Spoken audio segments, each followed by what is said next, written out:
for first graders. They are just as sweet and innocent as they can be. And I really enjoyed working with them, but I had so much work to do yesterday. Oh, when I got home, I was walking like this. So tell that story about me and Mr. Boston. I left the room, and Mr. Boston, I guess, was just coming up the hall. And you weren't making a lot of noise, but you know how children are. Yeah. And so he stepped in the room and said, all right, sit down, be quiet. So you got up out of your seat, walked over to him and said, did Mrs. Miller send you in here? Well, if she didn't, you need to leave because she left us in charge. So, and I was 6 years old, and I told the principal that. You told him that. But then he came out. It was so funny. He came out, and I met him in the hall. He said, Mrs. Miller, you'd better talk to that little Davis boy in your room. He's just taking over. But then, when I get back to the chapel program that we were supposed to have, I had told all of my boys, and then children would do what you asked them to do. I told all of my boys to wear a white shirt and some jeans, whatever you were doing. I can't remember now.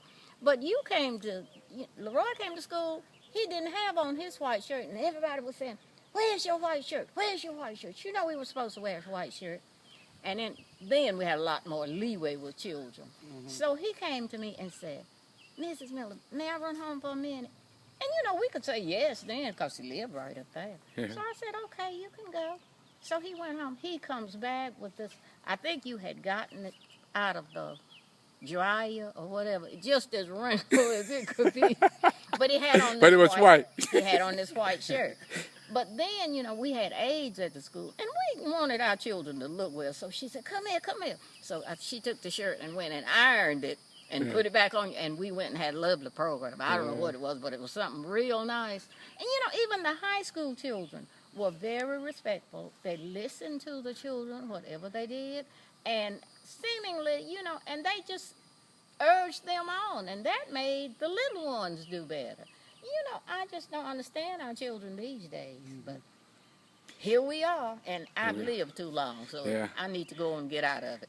Well, as I was saying, we have to still stick with them. Our kids are really beautiful, and I have a young man in New York, and very brilliant young man, and they go through ups and downs, and I went through ups and downs too. Although I was a very, very smart kid, I was very stubborn, as you know.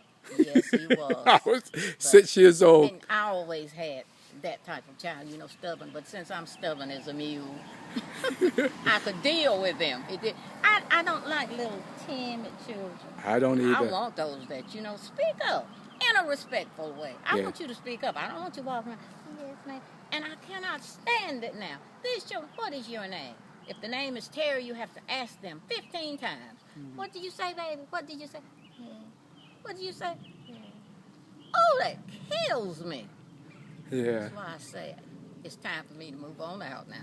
So you say you love the book that I sent you? I loved it. And 2 or 3 people borrowed it from me and read it. And Donald was supposed, and I could have gone online and gotten it, I know, but I just seemingly stay so busy. Donald was supposed to give me your address because I was supposed to write you a nice thank you letter. Yeah. Now, he kept the book for as long as in fact, he forgot it. And he came by the church one day, and he told me that he had the book, and he was going to bring it to me. So then he went back home and stayed another 2 or 3 weeks, and then he finally brought me the book. Oh, Donald. So I sat down, and my eyesight's very poor now. I can't read even with my glasses. But I read and read until the tears would come down, and then I'd put it down and put some eye drops in my eyes, and then I'd read some more. But it's a wonderful book. And as I said, I wish I could compel every young man, every, teenager in early 20s, and every father, I wish I could compel them to read it. Yeah. But a lot of people are saying the very